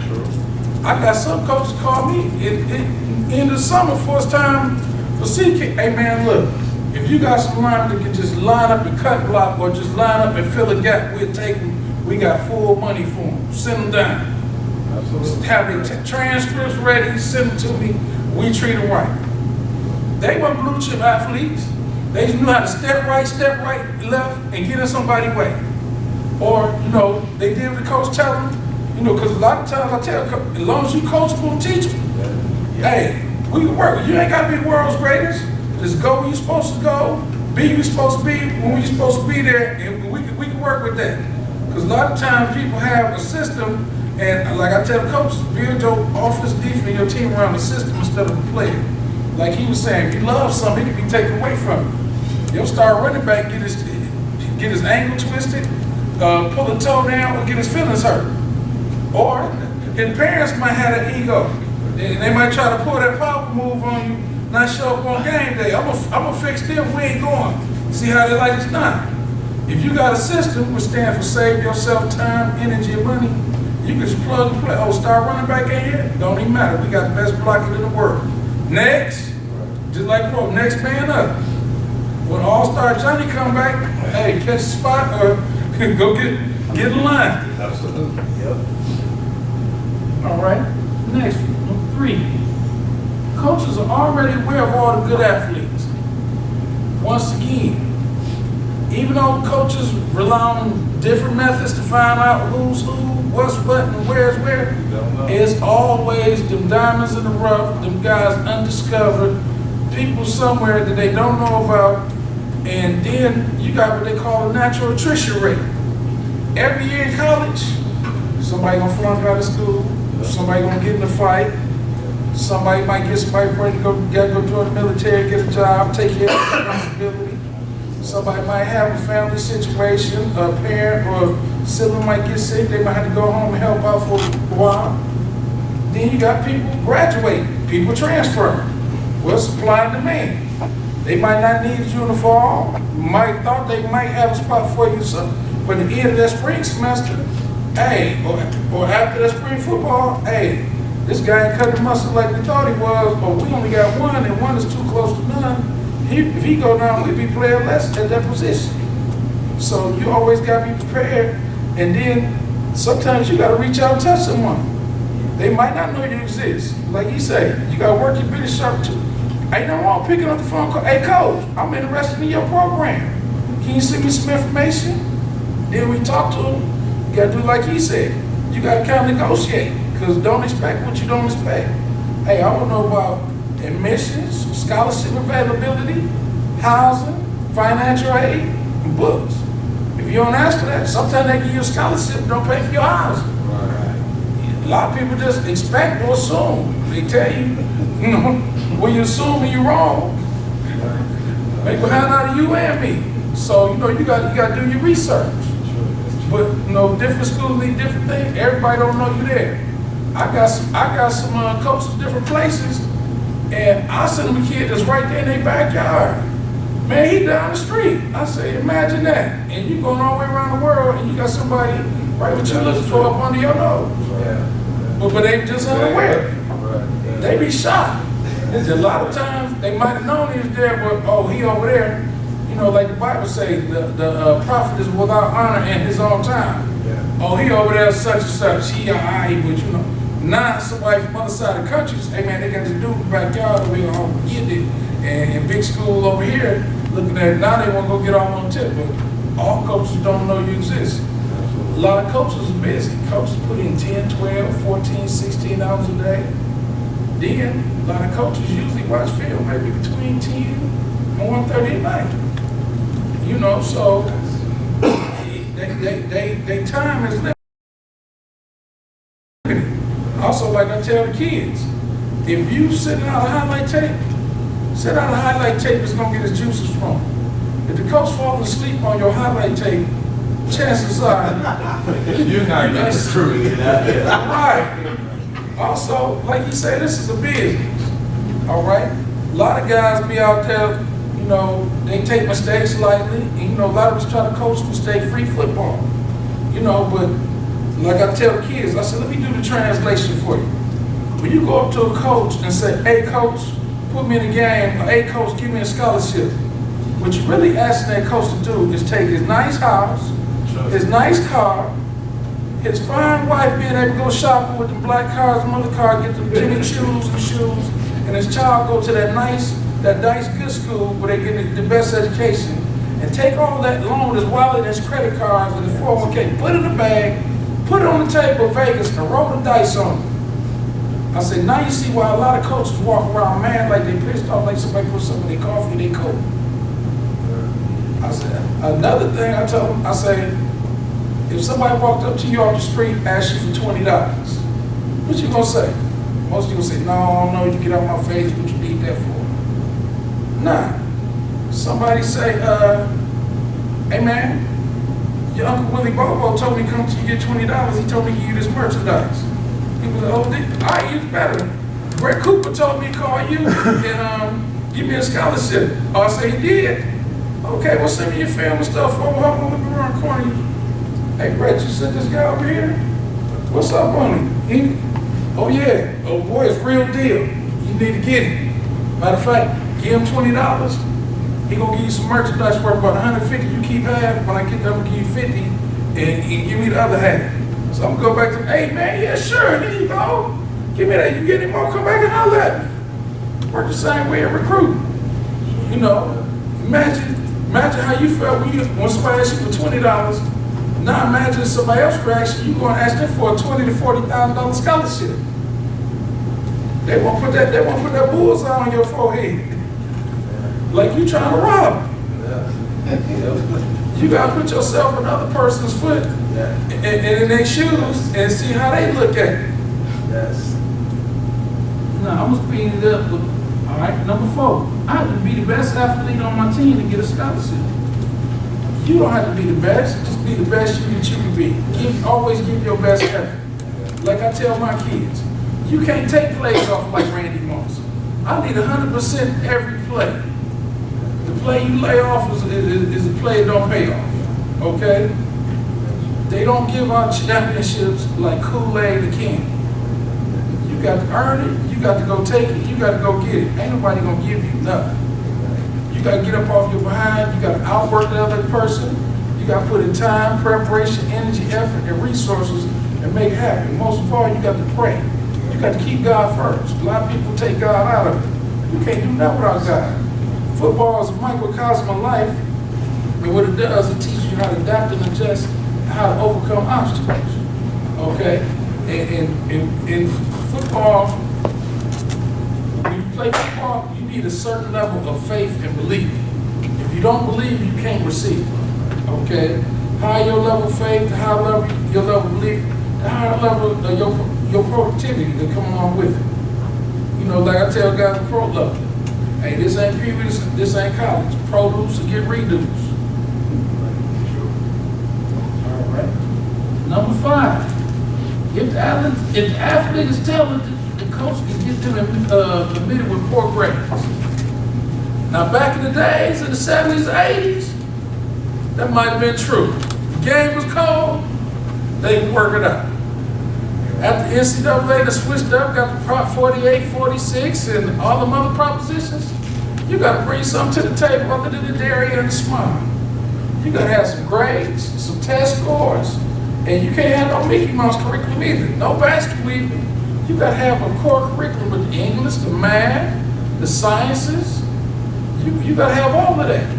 A lot of guys are like, hey, I'm good. These people looking at me. Looking at you, like you say, writing on that paper is 2 different things. Guys call me like, yeah, I got such, look like I said, you got all that, what you need us for? Why you ain't signed with them? Well, you know, no, I don't know. You just call me and tell me. Well, I ain't passed the test. I said, well, you ain't eligible. That's why they ain't offer you no money yet. They like what you can do. They hold on to that shoestring in hopes that you do pass the test. We tell all the kids, take your test in 9th, 10th grade. If you don't pass, don't get what you want to get out of it. You got about 6 more times to take it comfortably instead of taking it under stress or duress. Yes, it's true. Yes. Number 6, coaches resent being contacted by prospective athletes. That's the biggest farce it is. Coach, if there's somebody that can help that coach keep his house, keep his lights on, keep his bills, this is a business. Hey, if you gonna help me make more money, I'll love to hear from you. Call me anytime. I tell them, this certain coach, hey man, you can take calls late at night. Yes. With me, I got head college coaches you seen on TV. Yes. They could be busy in the middle of the night. They see me calling, they gonna answer their phone. Yes. What you got, man? What you got? I know you got something for me. Hold on, keep your phone off. That's true. I'll call you back in 15 minutes. Don't go nowhere. Don't give him away. That's true. You know, hey, that's real. Anything that's gonna help keep their business intact, improve their business, they want to hear from them. Right now, it's a dead period going on. Dead period not gonna be able to go like the 14th of January. Like I tell people, hey, I ain't got no dead period. I'm not under NCAA regulations. My playing day is over. I can pick up the phone, call the coach like I can call him. You can pick up the phone and call the coach. Matter of fact, here. Can't call you back. He can't call you, but you call him. You call him 50 times a day. Now, whether he chooses to answer or not is up to him. Right. But if you get him on the phone and tell him what he want to hear, it could be like good news and sweet butter to your ears. That's right. I'll call you back on 15. Now, he gonna tell you what time to call him. Hey, you can't reach me here. He got my office. Meanwhile, in between while, fill out this paperwork online and go ahead and shoot us a copy of your transcript over here. That way we can already get the ball rolling. That way on the 14th, in case your immediate transfer comes 17th, we can get your plane ticket ready. You can be headed on your way. They don't resent because everybody looking for something. Everybody have a need. Everything they have, what they need, they'd already be giving out championships preseason instead of postseason. And like I say, people always need line. That's why I come in handy.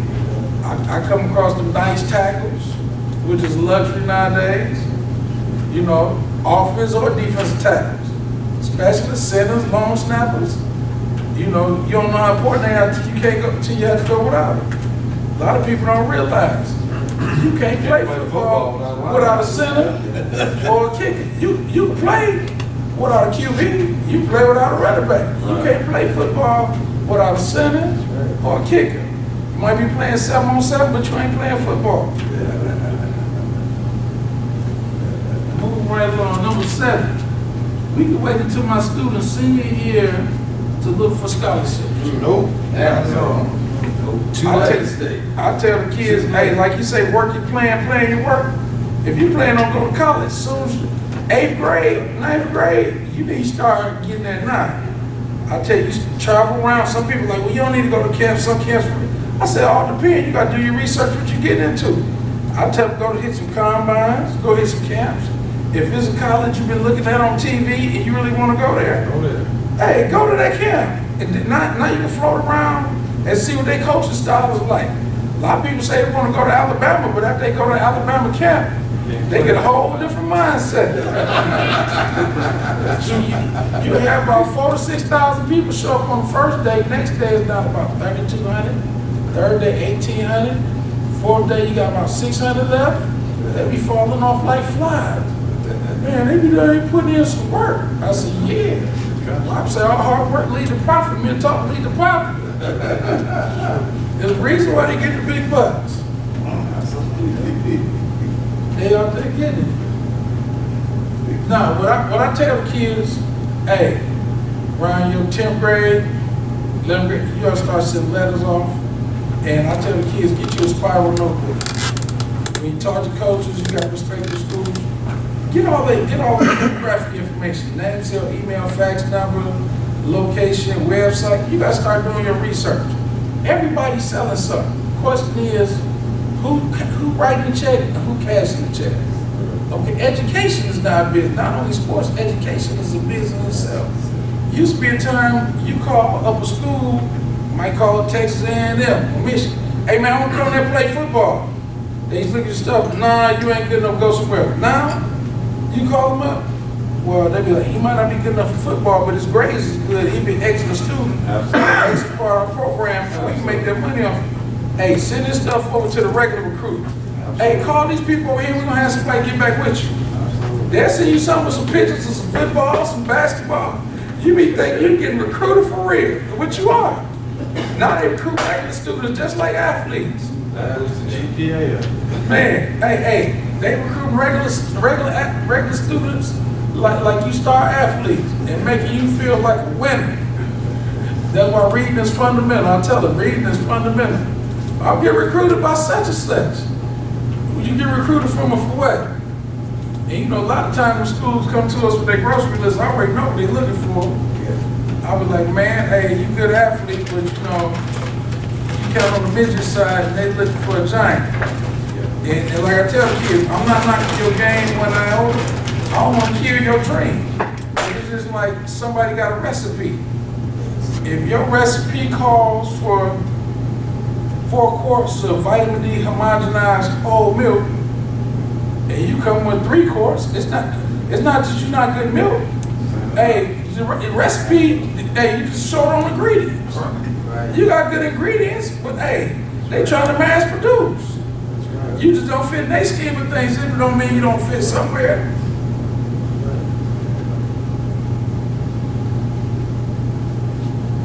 Here we go. Only NCAA Division I schools worth pursuing because they give more athletic scholarship money. That's a farce. Man, I just seen a kid had one play for me. Had about 22 offers. He say, Coach, if I don't go to an NCAA Division I school, I'm not going to school. We even had him some 1AA offers. You hear me? And this dude got hurt, played only 2 games his senior year. Man, do you know, we had some real nice schools looking at him. He passed up going to college. I think he might have went, joined the military, did some crazy, just started cleaning pools. Because it wasn't no TV school. Man, look, go with the money, get your education. You got to get it one way or another, whether you go get an education university, go to trade school, go to military, or get you some specialized training. You got to educate yourself. The main reason you educate yourself is so you can learn how to make money. Now, one of the things they'll tell you, you don't have to wait till you finish school to start making money. I tell, with me, our athletes, we put in school, I tell them start your business right now. Because like he say, you are a business. And I try to tell them go to a school where they got at least 5,000 or more. And I always try to target schools with 5,000 to 10,000 people. I say, nah, let me give you something. Same method to take to sell dope, you can sell soap. If you got 10,000 people on campus, at least 95% of them gonna watch they behind, use some type of soap, hair care, personal hygiene product, or what have you. All you doing is playing the percentages. If you got 10,000 people there, you ain't gotta get 2,000 or 3,000. All you need is 3 to 6%. Do you think you can convince 3 to 6 people out of 100? Maybe use some soap or deodorant, or some specialized toothpaste, or hair preparation? Or even like I tell my players, I give them other creative ways to make money. Because you know, as a college student, you're gonna need a little pocket change, and you know, mama can't always send you something. Everybody wasn't born to silver spoon to mama. But you know, it's like you sitting on top of a gold mine. Only thing, the gold not gonna hop up out the mine and mine itself and hop in your pocket. You got to dig and you got to work for it, but there's ways to make money if you put your mind to good use. I was like, when I was in school, I used to cut hair, I used to sell t-shirts, and I used to occasionally throw parties, okay? If you get 3 to 6% of 10,000, that's 300 to 600 people. If you get them to give you $10 to $20 a month, once or twice a month, that's 3 to 6,000 or 6 to 12,000. Now you see why they say college is some of the best times of your life. At least mine was. I went to 4 or 5 colleges, but I graduated though. And then I found out about the money you get from grad school. I wanted a fresh car. The interest rate on getting a loan for going to grad school was 0%. Most new car loans are 6 to 12% depending on your credit. Nah, new car loan you pay about $450, $500 a month. On student loan you only pay that back $50, $80, maybe $100 a month. And that's 18 months after you get out of school, and you can always put a forbearance. I said, man, it's cheaper for me to go to school, let them buy me a car, than go buy a car on my own. You got to do the math. You know, got to be creative with it. You know, but you got a lot of success in life. Hey, y'all, that's the Detroit hustling, I'm telling y'all. Legal, legitimate, and moral, and ethical. Hey, either you gonna make money or somebody gonna make money off you. Even if you go into the penal system, they making money off you. You don't even understand. Work the system, don't let the system work you, because sometimes you might get worked over and don't get paid overtime. Number 9, schools only get scholarships for the money revenue generating sports like football and basketball. That's false. I tell my kids, hey man, they get left-handed scholarships. They give scholarships. You got Indian in your family. They got all kind of crazy scholarships. Just because you got a football scholarship, it's full scholarship. Don't stop right there. You going to school, learn how to make money. Go to your department, ask them, do they have any scholarships in your field or in your intended major? Go to the different departments within the school. They got a lot of money they have to send back every year because it go unclaimed and nobody never applied. Absolutely. You just got to search. And then with the internet, man, you can start Google searching. Scholarships available for this. Odd scholarships available. They got books on it. You know, they say a lot of times you want to have somebody has a book. Nowadays, people don't read. They just look at pictures. They look at internet. They're on Instagram. Well, I call people with smartphones dumb people. Man, look, they They told don't us know how to guys. use the smartphone, because you ask it any question and it answers. Man, look, they listening to you on the iceberg for the phone company. They told us to train them. Smartphones actually a dumb phone. That's why I used to carry one of them flip phones till they forced me. But the phone company said, nah, you gotta go get a new one. We cutting it off on this day. People laughed at me last year. I said, all I need to do is dial and maybe a few texts in case of emergency on the football field. Because I used to be the type, I used to even take no phone on the football field. When it's time for football, it's time for football. I tune everything out. When I go on the field, we leave all that extra out there past the gate on the parking lot.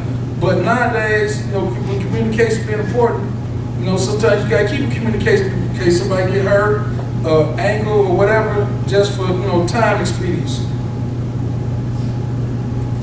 Okay, I only got 2 more. I can trust everything coaches promise to say during the recruiting process. No. Look, I tell people, I give people 3 analogies. This coaching and recruiting process is like a young man trying to get at a young lady. Some people have earnest intentions, other people just have an agenda.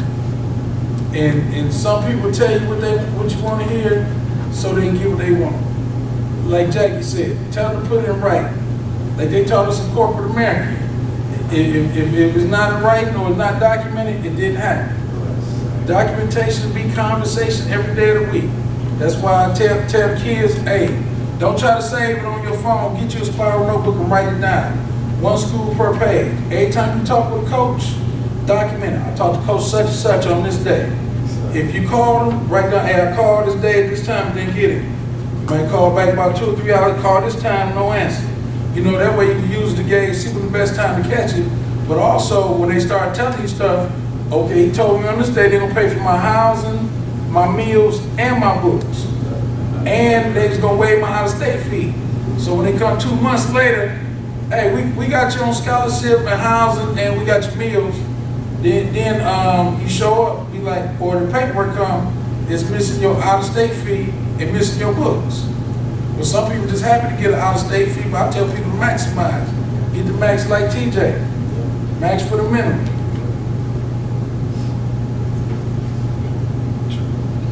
Okay. So you know, with the recruiting process, real tedious, but you gotta do your homework. You gotta pay attention. You gotta read the fine print. All right, last one, number 11. It is my high school coach's job to get me an athletic scholarship. No. That is so far from the truth. That don't happen. A lot of You guys people- hear that, right? A lot of people come to me like, high school coach wasn't doing his job. He need to get on the job. He need to... I'm like, well, what was their record? Oh, they was 10 or whatever, and they won the chips. I said, sound to me like he was doing his job. Right. But he wasn't helping the kid get... I like, look, if your high school coach gave you a copy of your film, consider yourself blessed. The rest on you. And he didn't have to do that. If he gave you a copy of your film, consider yourself blessed. It don't say nowhere in his job description that he's supposed to get you an athletic scholarship. They paying him to take care of the business wherever he's at that point in time and run a program, develop some good character skills, and represent their product. They not paying him to sell. Now some coaches like myself, you produce for me, I'm gonna produce for you because it's gonna help here and help you to be a better person in life. Because back we came through when you played football, when you came up through the youth ranks, the coach was trying to teach you how to be a better man, how to be more productive in life, how to be accountable, responsible, and disciplined, how to be a good husband, how not to, if you had kids, don't run out on your kids like a gypsy and leave a lot of kids around here, and then I got to deal with them with bad attitudes and get straightening going on. When in the real, they supposed to taught you that at home. Certain things they supposed to teach at home, which a lot of people don't get, because like my coach told me in college, 70% of most male athletes come from single parent household. That's a fact. But hey, being challenged in life is inevitable. Being defeated is optional. Hey, I'm Coach Ray Hardy. I appreciate y'all for your time.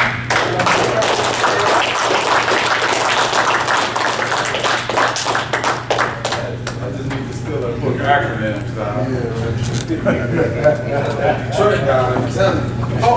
Also, I got 2 new books coming out in the spring. I was trying to have it ready for now, but it's going to take maybe a few more weeks. Any of you know the coaches convention, I'm going to have some. One is called The 48 Laws of Winning, and the other one is called The 7-Figure Side Hustle. And Y'all can go to my personal websites, bigrayinternational.com, or contact me, and I'll see if I can get y'all some information out. Excellent, excellent. Ray Hardy, fellas. Ray Hardy, guys. I mean, it speaks volumes of truth. I tell you what, man, the speakers that we had tonight were great. You couldn't get this kind of knowledge anywhere. One place, and if somebody tried to come close to it, they'd be charging you $400 to come out. Just get this kind of knowledge. I hope you guys took plenty of notes. I know that we started off with Ferocity Norman. Ferocity, please stand up. You did a great job. Everybody, please stand up.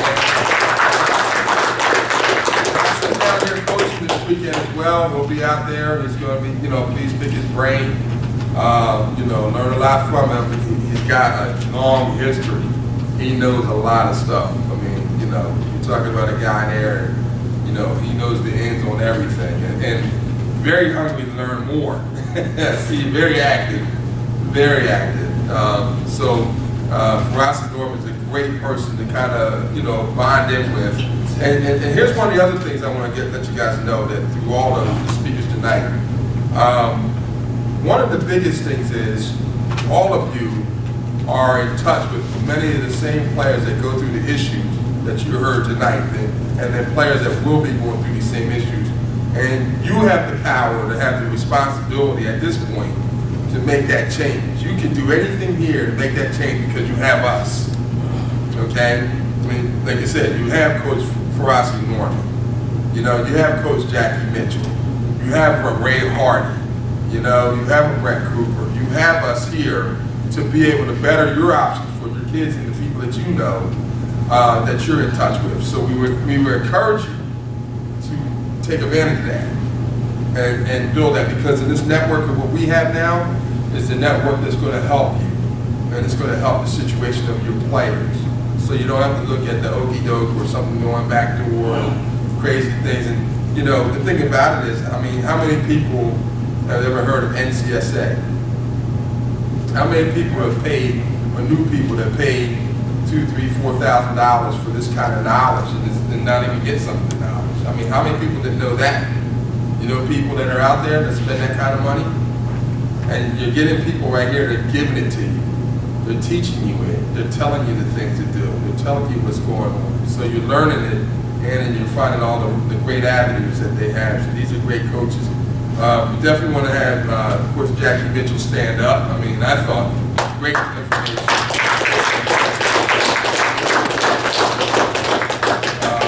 And Jackie definitely had me even going, wow. There's a lot of things as well. And so we're appreciative of that. And Jackie's going to be around all week as well. And we encourage you to pick his brain, learn some more techniques and things, and some of the stuff there about his program as well. And we're looking forward to having him out there and be able to better assist you guys in the future. So we want that network to continue to grow. You guys are in the network, and so we want you to take advantage of that and doing that as well. Of course, Ray Hardy, Ray, everybody put your hand up, Ray. Ray Hardy. It's been a beautiful night. We start off the first coaches clinic. This has been great. I'm glad you guys came out, and we thank you. We can't thank you enough. We appreciate everything, and we enjoy having you guys out here with us. So, if there's anything, we're going to adjourn tonight, and we're going to, you can do a meet and greet out here and talk with the coaches and everything there. And any information you need, that I'm pretty sure they'll be able to give it to you. And I think that would be a great kind of connection for all of you. Thank you there, guys.